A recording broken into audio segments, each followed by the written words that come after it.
Pues vamos ya a iniciar la mesa con las queridas compañeras. Si podemos ya hacer que entren, querido Cris, te lo agradecemos y estaremos ya en unos minutos también recibiendo a Ernesto Ledesma por acá. Y bueno, ya veo que se está conectando Edurne, es la primera en prender su cámara. Muy buenos días, Edurne, ¿cómo estás? Muy bien, ¿y tú? También por acá, muchísimas gracias. Y también vemos a Ingrid. Muy buenos días, Ingrid, ¿cómo estás? Hola, hola. Aquí en un entorno natural. No, estoy Ah, en pero Chile, sí se ve padrísimo. Nosotros acá sufriendo por el frío Santiago. en Y aquí Santiago en de Chile. verano, sí. Ajá, es el verano. ¿En cuántos grados están por allá, Ingrid? Como 30, es como Como el promedio. Pues nosotros estábamos acá, creo que como Edurne, como en unos 7, 8 grados en la mañana, ¿no? Cuando amaneció. Así es que sí hay un poco de diferencia, 30 grados a 7, 8 grados. Y además, bueno, hay alerta naranja de que vamos a tener nieve en algunas partes altas de algunas alcaldías y, bueno, mucho frío hacia los próximos días. Así es que qué bueno que tú estás allá en el calorcito, Ingrid, ya ahorita nos estarás compartiendo qué se vivió. Ya nada nos falta este fin de semana con la Constitución, que decíamos hace un ratito que nos importa mucho y que también ayer nos faltó tiempo para abundar sobre ella. Y bueno, ya nada nos falta que se incorpore Marta Olivia, porque bueno, entendemos que Leti tuvo una salida hace unas semanas o la semana pasada y bueno, regresó y con una situación de garganta y bueno, con estos fríos y con estos cambios de temperatura. Así es que le mandamos un fuerte abrazo y que se reponga muy prontito. Y bueno, ya veo a Marta Olivia. Marta Olivia, muy buenos días, ¿cómo estás? ¿Qué tal? Muy buenos días, Violeta, Edurne, muy buenos días, Ingrid, qué gusto coincidir. Sí, les estaba diciendo, querida Marta Olivia, que en unos minutitos se estará incorporando Ernesto Ledesma, que esta mañana estuvo allá en Palacio Nacional y bueno, ya se estará incorporando en unos minutitos. Así es que, bueno, pues vamos a iniciar, queridas, si están de acuerdo, que hay muchísimos temas, hasta el tío Gamboín. Yo vi aquí, dije, el tío Gamboín, ¿qué hace el tío Gamboín? Y ya después me dijo Ernesto, ya me explicó que fue parte de una broma, pero se quedó el tema del tío Gamboín. Pero bueno, vamos a iniciar, si les parece, con este tema de balance de la inseguridad, la percepción oficial y la percepción pública que estamos teniendo. Querida Edurne, pues si tú gustas iniciar con este tema, decíamos hace rato en la introducción, pues vivimos una situación muy dura hace 8 días en el Estado de México y bueno, ahora, 8 días después, en Guanajuato. ¿Qué decir sobre esto? Y bueno, también sobre algunos datos que han sido presentados en la mañanera, Edurne. Proponíamos empezar con Marta Olivia para que nos dé el panorama de Guanajuato y de Tamaulipas. Y después yo me sigo, si no te importa, No, si no les para parece nada, bien. no para nada. Entonces iniciamos con la querida Marta Olivia. Sí. Sí, gracias, más o menos así nos hemos puesto de acuerdo. Esta situación primero de inseguridad o de hechos violentos, a mí me parece que hay una situación que perdemos un poco de vista, un poco los nombres se nos van quedando, se van diluyendo. De pronto Salvatierra, Guanajuato, de pronto el Estado de México, y como que de pronto vamos normalizando esta situación, o ya pocas cosas nos sorprenden. Y me parece que en el país vivimos una oleada de violencia sin precedentes, que ya va más allá del fenómeno de los asesinatos de por sí, ejecuciones, se puede decir, pero creo que muestran ya un patrón más estructural y complejo. Y este se ha ido elaborando de múltiples descomposiciones, es decir, los crímenes que se están dando, veía yo las crónicas de Salvatierra, Guanajuato. ¿Por qué? Porque llega un grupo de personas, quiere entrar a una fiesta, no le permiten el acceso y llegan y los asesinan. Y hay una frase que yo he comentado, porque pueden hacerlo, porque no hay nada que les impida. Me parece que en el caso de, concretamente en Guanajuato, además de los homicidios dolosos o los de alto impacto, las desapariciones, también hay un contexto muy, muy grave de agudización de las desigualdades entre los diferentes sectores de la población. Es decir, no solamente es el tema de la seguridad, sino de la percepción y la percepción de ingresos de cada uno, ¿no? Guanajuato tiene 46 municipios. Sin embargo, en los últimos 32 años ha sido gobernado por un partido, por el mismo partido. ¿Y por qué me voy a referir, aunque estamos hablando de seguridad y estamos hablando de política? Porque hay que tener el contexto de cuáles son las prioridades de estos partidos. El Partido Acción Nacional ha estado 32 años en el poder. El actual fiscal general de justicia lleva 14 años y si no pasa nada va a llegar a los 19. Es un fiscal que se ha convertido, y lo dicen propios y extraños, en una especie de vicegobernador o pequeño gobernador o gran gobernador. Si estamos hablando del tema de la procuración de la justicia, hay un faltante ahí muy grave de que no se está cubriendo, y esto es lo que pasa en estados como Guanajuato. ¿Y cuáles son, de los 46 municipios que estaba yo revisando aquí, cuáles son los principales problemas que hay ahí? Hay problemas que no se han cubierto, necesidades humanas básicas como bienestar, identidad, libertad, seguridad. Y bueno, también de los 46 municipios, por ejemplo, Nuevo León y Guanajuato, en un estudio que hace, permítanme en un segundo tener aquí el nombre, en un estudio que hace Fabricio Laruso, académico de la Universidad Iberoamericana León y que también es periodista. Él destaca que estos dos estados son los que tienen mayores desigualdades en la distribución de los ingresos. Por ejemplo, mide esta parte. En Guanajuato la pobreza absoluta ha bajado y son focos rojos las vulnerabilidades por carencias sociales. ¿Qué significa? Calidad de espacios y servicios básicos en las viviendas, así como el rezago educativo, el acceso a la seguridad y la desigualdad. Así que de entrada, por ejemplo, esto podríamos hablar. Eh, ¿Quiénes han gobernado el Estado en este tiempo? La tasa de homicidios se ha disparado en estos delitos de alto impacto, pues son los gobernadores Juan Manuel Oliva, del 2006 al 2012, Miguel Márquez, 2012 y 2018, y Diego Sinue, que está desde el 2018. Así que esta es una primera aportación. También hay datos que lo siguen a uno sorprendiendo, que son cómo ha estado Guanajuato en el centro del debate y sobre todo en la carencia.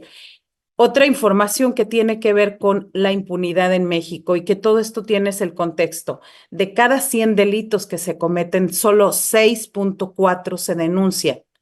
De cada 100 que se denuncian, solo 14 se resuelven. Esto quiere decir que la probabilidad de que un delito cometido sea resuelto en nuestro país es tan solo del 0.9%. Y esto podría decir en esta primera aportación es el tamaño de la impunidad en México. Muchas gracias, Marta Olivia. Pues qué datos nos estás trayendo ahorita, ¿no? Primero, esto, 0.9% de los delitos son resueltos. Es así, ¿verdad? El 0.9%. Ese es un dato realmente tremendo. Y como tú dices, Marta Olivia, la tasa de homicidios en Guanajuato se ha disparado. Pues, ¿qué decir, Edurne? Ahora sí, a Edurne le toca sobre este primer tema que estamos abordando sobre la inseguridad, que decimos es Guanajuato, pero hace 8 días también fue el Estado de México y si nos vamos también Guerrero también ha estado pasando y lo que nosotros hemos estado dando cuenta aquí del asesinato también de pues este defensor del territorio en Jalisco, ¿no? Y también la desaparición que acaba de ocurrir hace unos días también de esto que dábamos cuenta hace unos minutos, Edurne. Sí, bueno, pues un poco lo que platicábamos es que junto a todos estos casos que tú mencionas y que describe Marta Olivia, es interesante pensar, o sea, tenemos muchos eventos, no necesariamente muchos temas, tenemos muchos eventos dentro de este gran fenómeno que es el de la inseguridad o la violencia. y lo que está tratando de hacer el gobierno federal con esta Estrategia Nacional de Seguridad. Entonces, en ese contexto yo quiero agregar justo algunos elementos para mirarlo en términos como en panorama, ¿no? El tema de la inseguridad y la violencia. Entonces, bueno, yo creo que lo que Marta Olivia ha descrito, justo lo deberíamos de ver todos, ¿no? Pero también lo debería de estar viendo AMLO. Y la gran pregunta que siempre tengo es, o yo creo que tenemos todos, es si AMLO lo ve y si lo ve de la manera en la que nosotros lo estamos percibiendo. Mi respuesta inicial es que él no lo está percibiendo de la misma manera y que no está viendo las mismas cosas que estamos viendo nosotros. Y ahí empieza esta diferencia que decías, Violeta, entre la percepción institucional y la percepción ciudadana, ¿no? Porque hacia allá voy a ir. Y creo que la principal ventana para saber qué ve nuestro presidente, pues es efectivamente la mañanera. Y es coincidente que frente a todos estos eventos, justo esta semana la mañanera tuvo 3 grandes debates, discusiones, enfrentamientos, que también los podemos relacionar con este gran fenómeno de la violencia. Y ahorita voy a explicar por qué. Eh, y principalmente me voy a referir a 3 mañaneras de manera muy general. Yo me voy a consumir todos mis tiempos ahorita y las dejo debatir.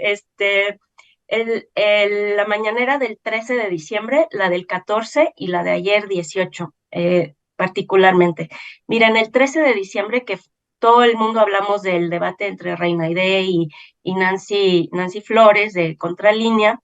En realidad lo que hubo al principio es que se presentaron datos de seguridad y presentó primero Luis Crescencio Sandoval, el secretario de la Defensa Nacional, y después Rosa Isela. Los datos de Luis Crescencio tienen que ver con los efectivos, los que yo quiero destacar, y no sé si podemos poner la primera lámina que les compartí, esa mera. Luis Crescencio Sandoval dice que hay 286,464 efectivos desplegados en todo el país. De esos, o sea, lo primero que va a ver AMLO es ese numerote frente a los 50,000 de la Policía Federal Preventiva de Genaro García Luna. De esos 286,000, ahí van a poder ver la escala, pero yo me voy a detener en el de 183,789, que es el primerito, que es el de la Estrategia Nacional. ¿Sí? Después va a dar otros números sobre aduanas, migración. Hay uno que me parece interesante, que es búsqueda y rescate, 2,154, y después va a agregar también cifras para el Tren Maya y para la seguridad del tren, el interoceánico, ¿no? Y de la búsqueda, después va a decir que hay 20 apoyos en 11 estados. Después, en la siguiente lámina vamos a empezar a ver, las siguientes láminas son datos de Rosa Isela. Esos son los 20 apoyos en 11 estados de la Guardia Nacional y de las Fuerzas Armadas en general. En la siguiente vamos a empezar a ver ya datos de Rosa Isela, donde vamos a ver principalmente los delitos del fuero federal, que a la alta hay 2, frente a todos los demás que van a la baja, pero uno es por arma de fuego contra la delincuencia organizada, que va a la alta. En homicidio doloso vamos a ver que el promedio más bajo en 7 años es el que tenemos ahorita, de 23.5. O sea, todo esto, miremos los datos y miremos lo que está viendo el presidente todos los días en su estrategia. El comparativo con los presidentes, que creo que también lo compartí, igual tenemos un indicador, una variación a la baja de 19%. Tenemos que de los 32 estados de nuestro país hay 6 que concentran la violencia. Guanajuato, Estado de México, Baja California, Chihuahua, Jalisco y Michoacán.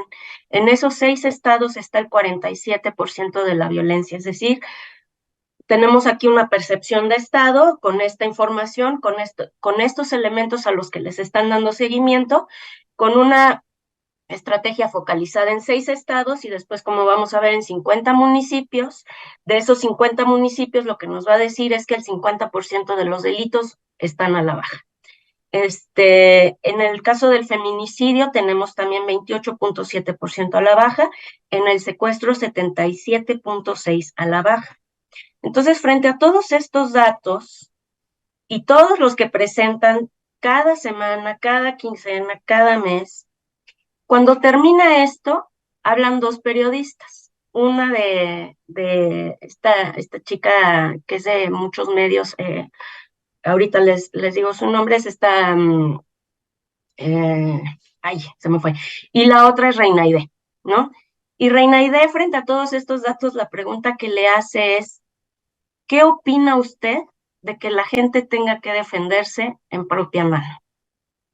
Entonces, esta pregunta, frente a todos estos resultados, va a soltar todo un debate, porque la pregunta es, ¿Reina no escuchó o AMLO no está viendo? ¿Qué está detonando qué nos está enunciando esa pregunta, no? Entonces, yo creo que es importante porque esa opinión se va a dividir en dos sentidos en la opinión pública, pero hay muchísimos más elementos que se pueden desatar poco a poco de las mañaneras, porque después, al día siguiente, lo que vamos a ver es un debate en contra del Centro PRO, después de que se presentan datos de la estrategia, de la nueva estrategia nacional de búsqueda. Entonces, tenemos esos contrastes entre los datos que está entregando López Obrador y despuesito un cuestionamiento fuerte hacia el Centro PRO, injusto a mi manera de ver. Y bueno, ustedes hicieron una entrevista muy buena la semana pasada que ahí explica muchos elementos de por qué AMLO está, pues yo creo que cometiendo un grave error con este cuestionamiento, ¿no? Pero ahí lo que vemos es que, por un lado, la relevancia de esta nueva estrategia, a la que no le hemos dedicado tiempo, pero que deberíamos platicar un poco más al respecto, porque ahí la primera gran diferencia que vamos a tener, o dos, es que no estamos hablando de personas, estamos hablando de registros. Todo el tiempo Luisa María está hablando de registros. Y número dos, ya no hay una comunicación tan directa con los colectivos, con las madres buscadoras, con los familiares de los desaparecidos. Entonces yo creo que la estrategia tiene cosas interesantes que habría que discutir, pero sí veo pues para mí es una falla, porque va a contribuir a esto que está viendo las instituciones y que está viendo la ciudadanía, ¿no? Y finalmente el lunes 18, el día de ayer, lo que encontramos es un contraste donde vemos es una expresión muy positiva hacia las Fuerzas Armadas ante una pregunta que le hacen y le dicen que qué va a pasar con la Guardia Nacional el próximo año. Y AMLO responde, yo quiero que se quede en el ejército, en la Sedena, ¿no? Entonces, cuando AMLO contesta eso de manera contundente, entonces nuestra Guardia Nacional ya no es civil, ¿no? Empezó poquito civil, cada vez menos civil, ahora es netamente de las Fuerzas Armadas. Eso no puede ser una guardia civil. Entonces, allí tenemos otro problema, pero nuevamente en el discurso lo que vamos viendo es una tensión cada vez más grande, por un lado, con las fuerzas, con las organizaciones sociales que fueron parte de ese tsunami del 2018, a las que está descalificando de manera cada vez más contundente, mientras fortalece el discurso de las Fuerzas Armadas. Entonces, ese es un primer problema que hay que ver, porque en el camino cada vez se va fortaleciendo más. O sea, no estoy diciendo algo nuevo. Lo que es importante es que en toda esta semana vemos eso de manera muy poderosa. Y el segundo elemento que tiene que ver con los datos es que los datos son siempre una aproximación. La nueva estrategia, la Estrategia Nacional de Seguridad, son cifras que le permiten al gobierno desarrollar, los datos les permiten desarrollar estrategias, pero frente al secuestro que baja al 77%, no tenemos la desaparición forzada, no tenemos los levantones, no sabemos si todo eso está contabilizado allí o no, o cómo se tendría que generar esos indicadores. Y en el caso de la estrategia, pues dan una cifra de 12,000 personas, pero por lo bajo son 80,000 las que siguen ahí en una situación extraña pues de desaparición dentro de la misma base de datos, porque no hay suficiente información, ¿no? Entonces, invitan a la gente a denunciar, pero es como que está totalmente desprendida de contexto toda la desaparición frente a toda esa realidad, de la cantidad de cifra negra que hay no solamente en esos datos, sino fuera de toda la gente que no puede denunciar. No es que no quiera, es que por miedo, por amenaza, por una cantidad de situaciones que no van a denunciar. Entonces, lo que hicieron desde mi punto de vista en estos nuevos datos, pues es administrar esta tragedia de la desaparición de una manera en que como la violencia, la inseguridad, lo puedan administrar también. Pero lo que se están generando son estos dos grandes problemas, ¿no? La mirada desde el Estado a partir de esos datos que no va a permitir jamás que coincida con la ciudadanía, porque hay una cantidad de cosas que se están perdiendo de vista que son cualitativas, tan cualitativas como esos datos, que no son más que una parte de la realidad, no son la realidad misma. Y ya. Muchas gracias, Edurne. Ingrid, es tu turno. ¿Cómo lo estás viendo? Incluso ahorita que andas por allá en Chile, estos dos temas, las mañaneras, debates y percepciones y el balance de la inseguridad y esto que decía Edurne muy bien, la parte oficial y la parte pública, Ingrid. Sí, bueno, este es un gran tema, el de la seguridad. De hecho, yo creo que encuentro muy bueno el análisis de mis compañeras porque han puesto distintos puntos. Yo quisiera poner un punto que es un poco más desde afuera y no desde el análisis de datos específicos. Creo que lo hizo muy bien Edurne ahí explicando, ¿no? ¿Cierto?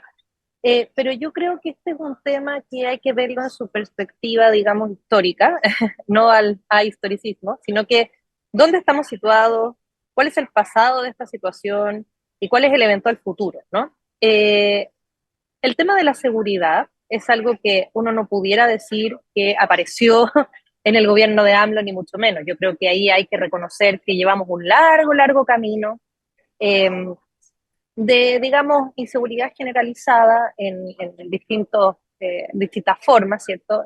La mayoría proveniente del crimen organizado, etcétera, y cuyo, digamos, origen se sitúa antes incluso de Calderón, pero yo pienso siempre que el gobierno de Calderón es una especie como de punto irreversible. Es decir, yo creo que ahí, en ese momento en que hay el fraude electoral y sale Calderón y no sale el presidente López Obrador, creo que ese momento específico en la historia de México es un punto de quiebre donde podríamos haber tenido una historia completamente diferente y todo lo que ocurrió de ahí en adelante llevó a un momento ya que es bastante, digamos, irreversible, inmanejable, ¿qué es lo que estamos viendo ahora?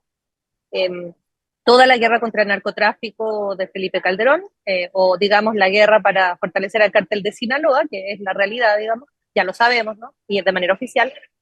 Lo que produce acá es una crisis, ¿cierto?, de impunidad, inseguridad, bueno, todo lo que hemos conversado, donde ya a estas alturas, cuando llega el presidente López Obrador, ya es tan inmanejable, ya es tan, digamos, el crimen está tan como instalado en distintas esferas con un nivel de profundidad muy grande, es decir, permea todas las estructuras del Estado, ejército, digamos, políticos, empresarios, es decir, está a todo nivel, que yo pienso, a ver, ¿qué se podría haber hecho, digamos? Porque si vamos a evaluar, digamos, esto de los abrazos no balazos, la estrategia de seguridad, bueno, pensemos cómo estaba el país el día que el presidente recibe esto, ¿no? Eh, y cuando tienes como una infiltración del crimen a tan alto nivel y de tanta profundidad, te queda de dos. O sea, aquí ya hemos experimentado nosotros lo que es generar más violencia a partir de la violencia. Eso ya lo tenemos en la mira y fue un poco lo que hizo Felipe Calderón y sabemos que los resultados son desastrosos. Había que probar una estrategia que tuviera más que ver con algo más pacífico, ¿cierto? De no confrontación militar, que yo siento que es como lo que se intentó hacer, ¿no? Como una estrategia a otra, porque tampoco hay tantas opciones, ¿no? En el país que tenemos hoy. Entonces, claro, se busca hacer una guardia que tenga carácter civil, que es la Guardia Nacional, no resulta. Ahora, ¿por qué se hace una guardia de carácter civil aparte de las policías? Porque las policías están corruptas hasta la médula ósea, ahí no hay nada que hacer. Tan no hay nada que hacer que el presidente tampoco quiso hacer nada, las dejó así como estaban, ¿cierto? Las policías federales, municipales, estatales, ni tocarlas, porque esa corrupción es imposible de remover. Entonces, bueno, creemos otra cosa, la Guardia Nacional. ¿Funcionó? No, no funcionó desde un punto de vista civil. lamentablemente no dio el resultado, porque como les digo, el crimen organizado ya está infiltrado en todas las esferas posibles, en todos los territorios, es muy, muy difícil. Y la otra alternativa fue tratar de quitarle, y yo creo que es lo que se intentó. No digo que esté bien, simplemente trato de leer un poco en qué estaban pensando o cómo plantearon esta estrategia de seguridad, pero siento que se le quiso quitar al ejército, eh, a los militares, o sea, perdón, al ejército a el narcotráfico. Porque hasta el presidente López Obrador hacia atrás, el ejército era el brazo armado del narco. Trabajaba para el narco, obviamente hasta el día de hoy, ¿no? Trabajaba para el narco, se encargaba, digamos, el transporte de drogas, las aduanas, etcétera, etcétera, esa complicidad absoluta. Entonces, bueno, traigámoslo hacia el Estado, ¿no? Entonces trato un poco, yo siento, de acercar el ejército, sacarlo de estos poderes oscuros, traérselo al Estado, pero en la consecuencia es la militarización del país, que a largo plazo sabemos que puede traer unas consecuencias muy nefastas. ¿Qué otra alternativa había? Yo no sé, crear esta Guardia Civil que no iba a dar abasto, que era absolutamente imposible que pudiera controlar la situación, y esta cosa como de la inacción respecto de un enfrentamiento directo. Ahora podemos evaluar si esto resultó o no, esta estrategia de seguridad. Obviamente no iba a resultar porque yo siento que el país está en un punto ya de no retorno respecto a la violencia del narco, etcétera. Eso está muy, muy, muy difícil. Ni siquiera se me ocurre qué se podría hacer al respecto o qué tipo de estrategia de seguridad se pudiera utilizar. Y además tuvo un efecto negativo que es que al dejar solo los cárteles, ¿verdad? Y no pactar y que, bueno, ellos se autogestionen, obviamente no se autogestionan, y lo que se produce es como una fragmentación enorme de cárteles grandes, entonces ahora tenemos muchas bandas, muchos pequeños, digamos, microempresas del narco dando vueltas con las cuales ya está súper difícil sentarse a negociar o pactar lo que sea. Entonces, claro, hoy, en la situación que nos encontramos hoy, una situación de, como decía Marta Olivia, ¿verdad?, de una inseguridad generalizada, es responsabilidad de los gobiernos estatales, pero también es responsabilidad del gobierno federal, porque además muchos vienen del narcotráfico y eso es materia federal. Y por otra parte, tenemos una situación muy terrible, creo yo, que es la más importante, que es que no hay un futuro para los jóvenes del país. O sea, aquí a quien se está matando o quienes están desapareciendo son precisamente jóvenes, no personas adultas, digamos. Entonces, claro, tenemos toda una generación que yo no sé, en este contexto de la hiperviolencia, no sé bien qué tipo de proyecto, qué tipo de futuro ofrece el país a todos estos jóvenes, además de estos proyectos, ¿verdad?, tipo jóvenes construyendo futuro, pero también a quién se mata, a quién se desaparece, a quién se secuestra, a quiénes terminan en las filas del narco porque los obligan, los jóvenes. Entonces, ahí hay todo un tema con los juvenicidios y con esa falta de perspectiva futuro, que es muy complejo, pero también yo no sé qué puede hacer un gobierno, estoy pensando ya en Claudia Sheinbaum, proyectando al futuro, con la situación de inseguridad, porque como bien dicen mis compañeras, acá también hay una impunidad tremenda que contribuye al 100%, pero esa impunidad tiene que ver con toda la estructura judicial que también está corrompida hasta la médula, donde los jueces, fiscales son todos cómplices. Entonces, ¿cómo se puede, digamos, intervenir eso? ¿Cómo se puede cambiar? Eso es una cuestión que hay que trazar a muy largo plazo, no se va a solucionar en el futuro inmediato.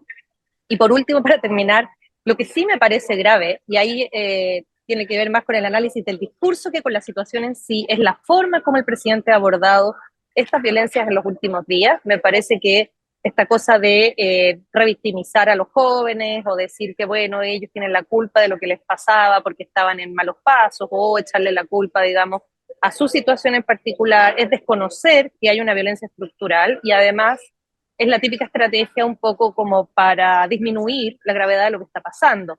Y más que disminuir la gravedad de lo que está pasando como si fuera realmente responsabilidad de este gobierno, porque yo siento que, como les digo, desde una perspectiva histórica uno imposible echarle la culpa a este gobierno del desastre de seguridad, sí hay como una defensa y una reacción a no vayan a hablar de la seguridad porque eso me toca políticamente, pero es que en realidad no se puede abordar así porque este es un problema muy profundo y hay que proyectarse en el futuro y no va a depender de un gobierno en particular, no va a depender ni de AMLO, ni de Claudia, ni del que venga en el futuro, sino que tiene que ver con pensar el proyecto del país, más allá de un proyecto político, más allá de Morena o de lo que sea, ¿no? Así que bueno, lo dejo hasta ahí.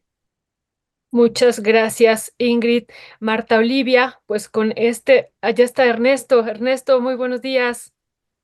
Muy buenos días, compañeras. No, Buenos días.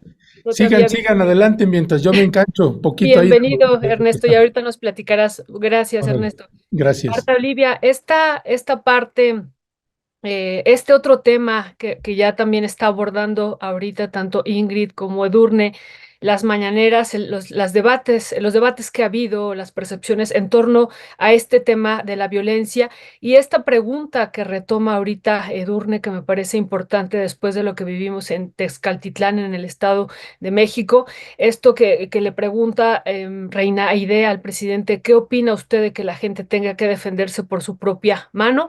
Que bueno, finalmente pues eso desató desde mi perspectiva, pues todo un debate ahí en la mañanera y también después en redes sociales. Pues, ¿qué decir sobre este planteamiento que le hace Reina Aide al presidente Marta Olivia?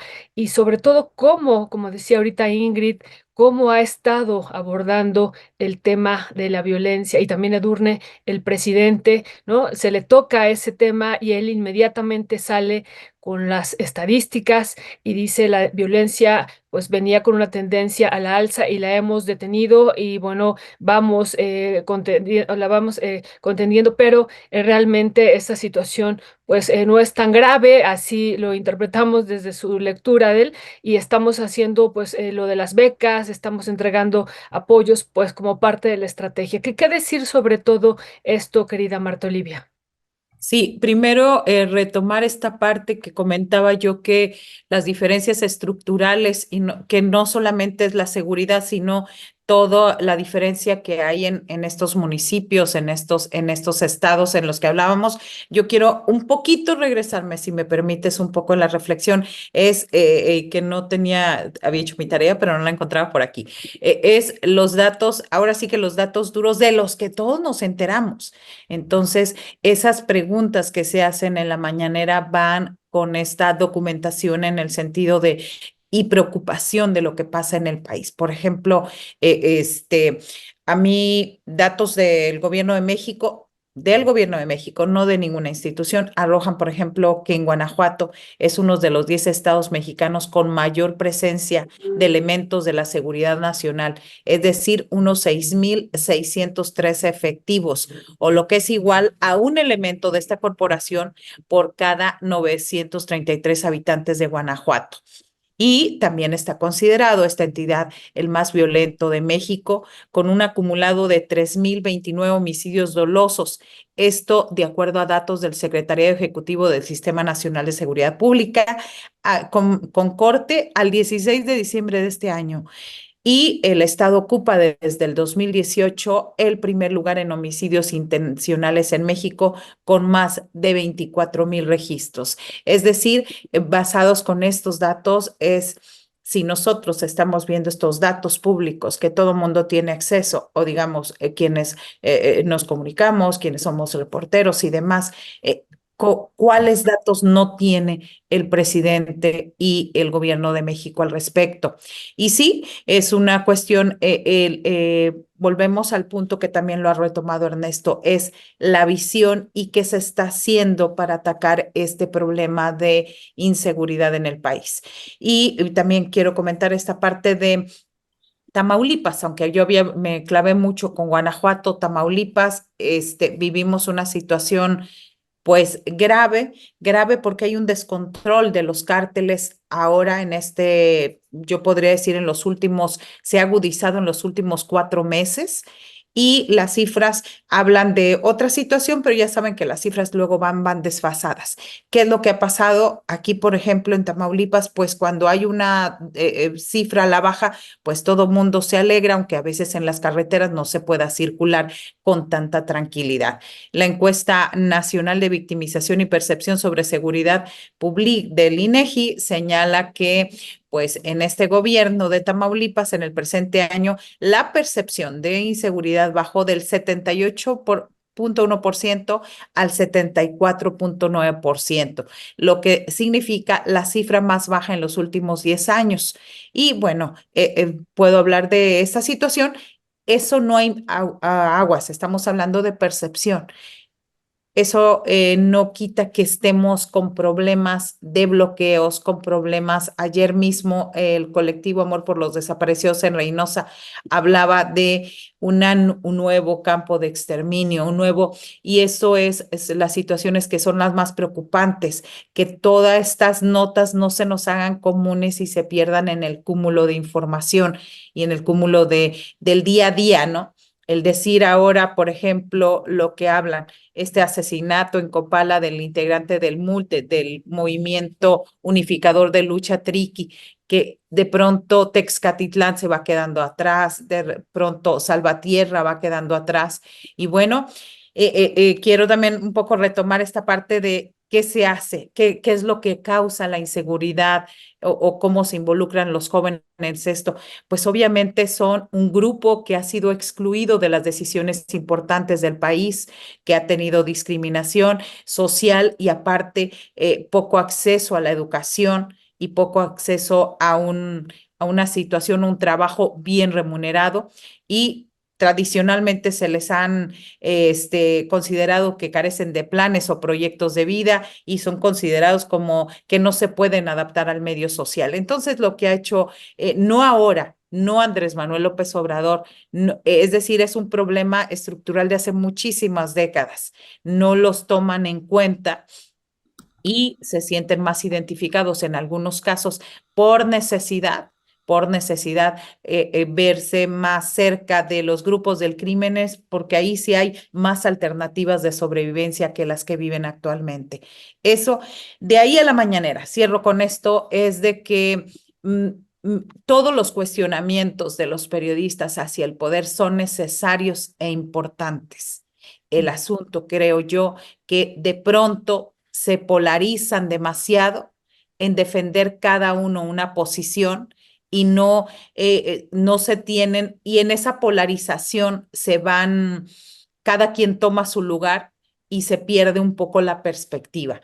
Se pierde un poco la nota, vas por la nota o vas el hecho del protagonismo. Obviamente, el presidente desde la mañanera va a defender su posición. Obviamente, creo que tiene uno que decir, las preguntas se tienen que hacer. La respuesta de la gente que está a favor del presidente es atroz en redes sociales contra quienes cuestionan. Y creo que también tenemos que recuperar eso. Como periodista, si tú vas a hacer tu papel, que no te importe la parte de las redes sociales. Sí la tienen que anotar los organismos, esos que cobran por defender la libertad de expresión, sí tienen que estar muy atentos de lo que está pasando, pero nosotros tenemos que tener el objetivo de a qué vamos a la mañanera, con qué casos específicos vamos a cuestionar, y si no se resolvió y si no se dijo, a veces siento que hay demasiado cuestión visceral en quienes preguntan. Y no me refiero, o sea, los casos ahí están, las discusiones ahí están. Yo he visto cuando los compañeros, y por ejemplo en el caso de Rompeviento y Ernesto Ledesma, cuando ha ido a la mañanera, casos puntuales, documentados, reporteados, con testimonios directos. Ahí, y yo como reportera me identifico con este periodismo que hacen, porque si yo quiero ir a cuestionar a cualquier funcionario, pues lo hago desde la generalidad y la ambigüedad. A mí me parece que eso es parte, porque al final quien se describe en este tipo de cuestionamientos es el periodista por los casos que lleva. Y con eso cierro. Gracias, mi querida Marta Olivia. ¿Quién sigue ahorita? ¿Sigues tú, Edurne? ¿Y seguimos sobre el tema o ya pasamos al siguiente tema? De ya abordaron las tres, ¿verdad? Ya. Sí, ok, perdón. Yo nada más añadiría a esto que señalan que, pues bueno, la recta final del presidente Andrés Manuel López Obrador, yo creo que sí se va a endurecer porque va a cuidar el cierre de su sexenio. Desde su lectura, esa es la manera de cuidarlo. Yo creo que esa no debería ser la manera de cuidarlo, pero así es. O sea, y además, literalmente ahí el que se enoja en la mañanera pierde. Si se enoja el periodista, pierde. Si se enoja el presidente, pierde. Y es eso. Hoy, por ejemplo, ¿no? pues me toca hasta enfrente, en mejor lugar así de suerte, y al final yo ya sabía que no me iba a dar la palabra, porque cuando inicia exactamente, me ve y inicia en el extremo contrario, sé que ese es el mensaje que ya no va a haber chance, pero uno puede ver cómo al final, ¿no? Se quedó, no sé, 10 minutos hablando del béisbol, ¿no? Y estoy yo con la mano así, ¿no? Y me está viendo mientras está respondiendo y hablando del béisbol y que si macaneó quién sabe quién y no sé, Te yo no faltó sé. el guante, Ernesto, te Me faltó el faltó el guante. guante, como decía Alejandro. Y decidí no bajar la mano los 10 minutos, el tiempo que durara él hablando. Ningún otro periodista estaba levantando la mano. Volteé y no entendía por qué nadie levantaba la mano si no estaba respondiendo ya ninguna pregunta. Los 10 minutos me quedé con la mano así. Hablaba del béisbol y se me quedaba viendo como si yo le hubiera preguntado sobre el béisbol. Y termina, hasta los de salud que estaban ahí sentados se volteaban a ver, ¿no? O sea, porque era notorio, pues, ¿no? Y dices, pues esa es la decisión del presidente. ¿Te vas a enojar con eso? Pues no vale la pena. Entiendes que es una regla de un juego. No la comparto, no comparto que sea así, pero bueno, pues es así, ¿no? Nada más añadiría yo esa parte de seguridad, ya será en otro momento. ¿Cuál es el tema que sigue? Pues si quieres, más bien termino de cerrar porque Marta Ah, Olivia se tiene que ir a 11:05 y también ok, está Ingrid. ok, adelante. Pues yo nada más quería hacer unos comentarios adicionales antes de llegar al muy importante tema del tío Gamboín. Este, el primero es que me hacían dos comentarios en el chat. Uno sobre las razones de que la Guardia Nacional se quede en el ejército, que tiene que ver con que muchos elementos no quieren ser parte de la Guardia Nacional, sino que quieren ser parte del ejército. Sí, eso es muy importante y creo que se tiene que problematizar mucho más porque tiene que ver también desde el origen de cómo se concibió la Guardia Nacional, pese a que estos eventos estaban desde el principio. Entonces, ahí tenemos un tema al que seguirle la pista de la Guardia Nacional. La otra es que también AMLO decía que el día de ayer que el ejército no era oligarquía. Bueno, pues ya cuando tiene todo el presupuesto que tiene actualmente, cuando históricamente hay tres elementos del poder y que se vaya a leer a Mills, es el Estado, la economía y el ejército. Entonces, nada de que no es oligarquía, tenemos un problema ahí que está creciendo cada vez más y que AMLO no lo ve, no lo va a ver, pero lo voy a conectar con otro comentario que me decían, ¿qué propongo? ¿No? Pues verlo, reunirnos con las personas que van a tener impacto en el siguiente sexenio, no dejar de hablar, no soltar los temas para que podamos de alguna manera difundir esta información y que se pueda problematizar y que se pueda discutir, porque, por ejemplo, una de las cosas que me decían una de las personas con las que he estado platicando de las Fuerzas Armadas es que no ven hacia dónde está yendo el dinero que está administrando el ejército. No está llegando hasta abajo. Entonces, ¿qué está pasando allí también? Hay muchísimos temas huecos, ¿no? Y creo que lo que dijo Marta Olivia sobre las diferencias estructurales es muy importante, ¿no? De las diferencias estructurales que los estados van a promover o a facilitar que los jóvenes ingresen al crimen organizado. AMLO lo está tratando de combatir con los programas sociales, pero como se dice muchas veces en la opinión pública, es muchísimo más fácil destruir que construir. Va a tomar mucho tiempo y el crimen organizado va mucho más rápido que los programas sociales, que el camino del Estado. Entonces, ante eso tenemos nuevos focos, como el caso de Chiapas, que ni aparece dentro de los 50 municipios, ni aparece dentro de los 6 estados más focalizados de violencia, pero que ya nos está dando señales importantes de de inseguridad, de crimen, que lo tienen aquí ustedes bastante documentado. Entonces, creo que nada más, pues yo cerraría con eso y con que lo de la defensa de las posiciones, sí, yo coincido contigo, Ernesto, en que AMLO lo que va a hacer es endurecerse, pero ante eso tenemos que ser capaces de meter más el diálogo social, porque no puede ser que lo civil se esté quedando atrás frente a todo el empoderamiento de las Fuerzas Armadas. Y ya con eso. Muchas Dale. gracias, Edurne. Y tengo datos interesantes del tío Gamboín, por cierto. Ah, bueno, pues ya entonces estaremos discutiendo al tío Gamboín y les faltó también otro que no era tan famoso, que era Rogelio Moreno, ¿no? Era el tío Gamboín y Rogelio Veras. Moreno. No sé si también hablaron sobre ese o no, o nada más sobre el tío Gamboín. Bueno, pues este tema que nos parece también muy importante, Ingrid, el tema de lo que ha pasado este fin de semana en Chile con la Constitución, pues una Constitución ahí, ya la segunda Constitución, pues que se rechaza con dos naturalezas distintas. Ya nos estarás ahorita compartiendo cuál es tu visión y el contenido, Ingrid, ¿no? Esta parte del contenido de esta segunda Constitución. Ya, cambiamos el tema, entonces ya, no, voy a solamente hablar de Chile porque además por el tiempo, yo creo Sí, sí, que por voy a eso, tener por el que, tiempo, sí, demos el mejor, salto mortal cuántico. ya, salto mortal.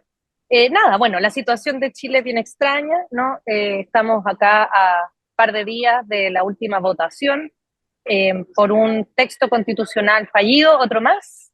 Recordemos que esto todo surge a propósito de la Revolución Popular, la Revuelta Popular o el estallido social del año 2019, donde, claro, para un poco darle una salida institucional a esa crisis interna que tenía el país, se buscó armar un nuevo texto constitucional que pudiera, en el fondo, modificar ciertos aspectos que estaban siendo muy problemáticos de la sociedad. Y además dar por terminada una constitución, que es la actual, lamentablemente, que es una constitución redactada en la dictadura militar, impuesta el año 80. El primer texto que se intentó, digamos, hacer, mayoritariamente lo redactó la izquierda, una izquierda muy variada, muy heterogénea, con muchos de estos progresismos o luchas posmo no tan, digamos, ideológicas, así como profundas, y mucha gente que era como representante de este mismo estallido, ¿no? Personas que habían sido activistas, que habían estado en estas marchas, etcétera. Y ese texto, digamos, que se redactó, se rechazó en septiembre del 2022, del año pasado.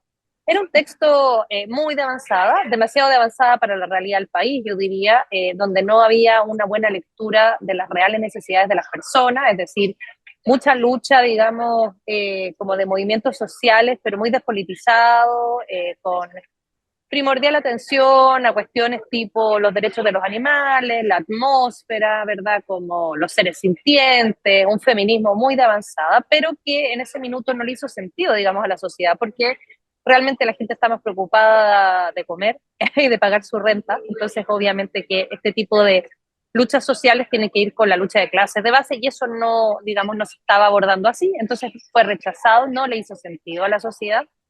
Y se inició un nuevo procedimiento porque esto no se acaba ahí, porque en realidad había, digamos, esta demanda por hacer modificaciones estructurales al país y se empezó a escribir un nuevo texto constitucional. Como es pendular la historia y la vida, digamos, este nuevo texto constitucional fue redactado mayoritariamente por la derecha y la ultraderecha, que hoy en Qué día, digamos, horror. tienen. Qué Sí, cosa. y ocupan, atroz, y ocupan como muchos espacios, además la ultraderecha acá, es decir, tienen muchos curules ahí en el Congreso, están muy presentes. Los medios de comunicación en Chile son mayoritariamente de derecha, entonces sí tienen mucha visibilidad. Y este grupo, muy de extrema derecha, redactó este texto que realmente era como una vuelta al siglo XIX, Qué el cuento de la horror. criada, básicamente. Entonces, habían cuestiones como de la religión o cuestiones muy conservadoras respecto a los derechos de las mujeres, que, digamos, los no derechos de las mujeres, se abolían todas las posibilidades, digamos, de aborto, incluso aborto terapéutico, es decir, ni siquiera con causales de inviabilidad ni nada. Y también se abolían una serie de derechos de las mujeres y se profundizaba mucho el neoliberalismo, se profundizaba al nivel de que había, digamos, la hiperprivatización. Si ya Chile está privatizado, esta cuestión era la hiper privatización de todo, la educación, la salud, etcétera. Y, por ejemplo, también algo como muy absurdo es que también se plantearon muchos derechos para ciertas élites. Entonces, por ejemplo, una de las grandes cosas que se discutió es que querían eliminar un impuesto que se llama contribuciones, que son los impuestos a los bienes raíces, para patrimonios grandes, es decir, la gente con más dinero iba a pagar menos impuestos o no iba a pagar impuestos. O sea, una constitución redactada, digamos, a esos intereses de ese grupo específico y muy, muy, muy, como les digo, muy conservador. Entonces, bueno, no resultó, o sea, el país al menos entró en razón. Hay una narrativa muy mala de la derecha, que es medio absurda, que dice, bueno, entonces se votó a favor de la constitución de Pinochet, y uno dice, no, en realidad se votó en contra de esta constitución de la ultra derecha, ¿no? Pero hoy en día, o sea, ¿en qué nos deja esta situación? Nos deja en que no tenemos un texto constitucional definitivo, eh, tenemos actualmente el texto, digamos, de Pinochet, tiene como 60 modificaciones, hay un quórum bajo para modificar, eso no es malo, pero básicamente volvimos al año 2019, preestallido, porque todo lo que se avanzó se retrasó, entonces estamos donde mismo, lo que no significa de que no hayan problemas, de que no hayan demandas, de que no pueda producirse un nuevo estallido social. Yo creo que quizás ese es el riesgo. También nos deja claro de que no hay legitimidad en las personas que hoy ejercen política acá, por eso se rechazan los textos, no tiene legitimidad ni quien lo escribe, ni los políticos, ni nadie. Hay un descontento general, ¿verdad? Y el tema es, claro, cómo se va a resolver esto eventualmente. No se sabe, al parecer se van a acabar estos procesos constitucionales, entonces se va a quedar con lo que hay, pero eso nos puede llevar a un nuevo estallido porque obviamente que los problemas estructurales, que es el hiperneoliberalismo, no se solucionan. Entonces un poco ese es mi reporte enviada especial por Rompeviento TV. Hasta aquí mi reporte, Joaquín. Hasta aquí mi reporte. Sería Ernesto. Joaquina. Joaquín. Oye, Ingrid, nada más déjame entender esta parte. Eran dos propuestas, las rechazaron las dos, se quedaron como están. ¿Es así? Ok. Sí. Tenemos la Constitución del 80, que es la Constitución, digamos, de la dictadura. Se hizo un texto que se rechazó el 2022, que era El muy año izquierda. pasado. Ahora sí, y ahora el nuevo texto, que era muy de derecha, también se rechazó, entonces volvimos atrás. Estamos Pero en el 2019. Entonces, a diferencia de la consulta pasada, que en esa se consideraba como una derrota para Boric, acá no. Claro, esto es una derrota para la ultraderecha, que no es malo, obviamente, porque aquí pierden quienes apoyaron el texto, que es mayoritariamente estos libertarios republicanos tipo Milei.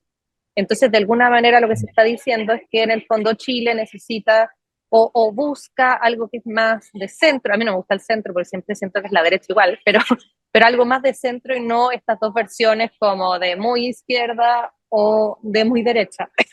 Esa es como la narrativa que circula aquí en el país. Ujú. Pues perdón que ahí me agarré a Ingrid con otras preguntas ahí sobre Chile. Pues para cerrar, porque se tiene que ir también Marta Olivia, Ingrucha también se tiene que ir. Así que Marta Olivia, una reflexión final, ¿con qué te gustaría cerrar? Pues que decir que no solamente es el tío Gamboín, también está Cricri y Rogelio Moreno, así que grandes y buen tema para cerrar, para irnos tranquilos en casi fiestas navideñas y asueto para algunas, que volvemos hasta el mes de enero. Me parece que hay que, pues, no dejar de poner el dedo en la llaga, no dejar de estar. Yo creo que al final lo que nos dibuja cada uno es nuestra congruencia en los actos, en lo que hacemos, en lo que cuestionamos y cómo y nos abordamos. Mi reconocimiento también aprovecho Rompeviento TV y pues a esta mesa en la que me han incorporado, yo muy agradecida. Les deseo pues mucha tranquilidad en los que nos podamos desconectar, estar bien y un abrazo grande, Violeta, Ernesto, compañeras Ingrid, Edurne y Leti que anda enfermita por ahí. Un abrazote a todas. Muchas gracias, querida Marta Olivia. Va de vuelta y qué lindas palabras. También va de vuelta para un 2x3 Tamaulipas. Así es que muchas felicidades también por todo el trabajo que estás haciendo, querida. Sigue Edurne, ¿con qué cerrarías, querida? Sí, pues yo sí vuelvo hasta el 9 de enero. Les deseo muy, muy felices fiestas. Iba a decir, Estoy hasta el 9 de enero, ¿cómo? del 24, ¿eh? Sí, no, el tío Gamboín es un personaje bien interesante y parecido a Cricri. Ayer me puse ahí a investigar y dicen, bueno, pues vamos a hablar de Cricri. Y digo, de Gamboín, vamos a hablar de Gamboín. Y son esos personajes que hicieron la televisión de la infancia, ¿no? Y que generaron estas capsulitas entre entre programas y que resulta ser que tiene discos que son así súper atesorados por los coleccionistas, yo no sabía eso, que grabó varios discos de cuentos y de canciones para niños, igual que hizo Cricri. Yo no Y sabía eso. no, y bueno, ya Wikipedia nos dice fácilmente que nació el 2 de diciembre y murió el 29 de diciembre, así es que estamos en el mes de el tío Gamboín. Ok, pues gracias Edurne. Ingrucha, pues a ti no te tocó el tío Gamboín, así que si gustas una reflexión final también para cerrar. Sí. 31 Tuve que minutos. googlear al... Sí, Ah, tuve que googlear al tío Gamboín porque yo no sabía quién era. Ya más o menos lo tengo Pero sí le claro. tocó el Chavo del Ocho. El Chavo. El Chavo aquí, yo sé qué terrible por ustedes, pero aquí el Chavo sí tiene un lugar así como muy importante en la televisión chilena. Y el tío Gamboín nunca llegó, Cricri sí, así que tenemos ciertas apropiaciones culturales aquí de México, imaginarios mexicanos. Y nada, felices fiestas para la comunidad rompevientera también, aquí todas las personas que están en el chat, que ya son amigos, muchos de ellos, yo ya reconozco así, la Mayanina, el Laura, Exacto. ¿no? Sí, no, y 31 minutos exactamente, esa es como la versión chilena, y nada, celebren con sus familias, aquí celebramos con algo que le llamamos el viejo pascuero, yo sé que en ningún otro país le dicen así, en todas partes le dicen Papá Noel o Santa Claus, aquí el viejo pascuero, suena mal, yo lo sé, pero es la versión chilena, así que nada, un abrazo para mis compañeras y para ustedes también. Abrazo, Ingrid. El viejo Pascuero. El viejo pascuero. el Suena viejo. mal. O sea, ahora de adulta yo lo he analizado y digo como que no me late el No viejo pascuero. suena. Pero Podemos decir el señor de la tercera edad, el viejo el Pascuero. saco. Pero también es barbón y de traje rojo o cómo. Igualito. Ah, Pero bueno, sí, es muy raro el nombre aquí. Sí, sí, sí. el viejón de la Navidad, Pues entonces. sí, Sí. habrá que ver el origen de ese nombre. Yo nada más te decir del tío Gamboín, el que nunca me cayó bien es el personaje que nunca conocimos, que era el pinche Corcolito, que era un chismoso y le rajaba con todos los niños que se portaban mal y ahí le decían al tío Gamboín y el tío Gamboín decía, el Corcolito ya me dijo que Pedrito se portó mal y ahí estaba de rajón el Corcolito. Oigan, No yo nos de ese recordaremos. personaje no me acuerdo del Corcolito, pero no sé si ustedes se acuerdan que el tío Gamboín, ya desde que pues éramos niñas hace 200 años, dicen mis hijos, pues anunciaba a los niños desaparecidos, no sé si ustedes se acuerdan. Es No, o sea, cierto. a mí siempre me alarmaba, me angustiaba eso, decía un servicio a la comunidad y ponía las imágenes de los niños desaparecidos y pues yo toda la vida me quedaba angustiada. Entonces también esa parte de ese servicio pues que hizo, digo, es Televisa, pero eso siempre a mí me llamó la atención, no sé a ustedes. Yo no me acordaba, qué bueno que lo recuerdas, sí.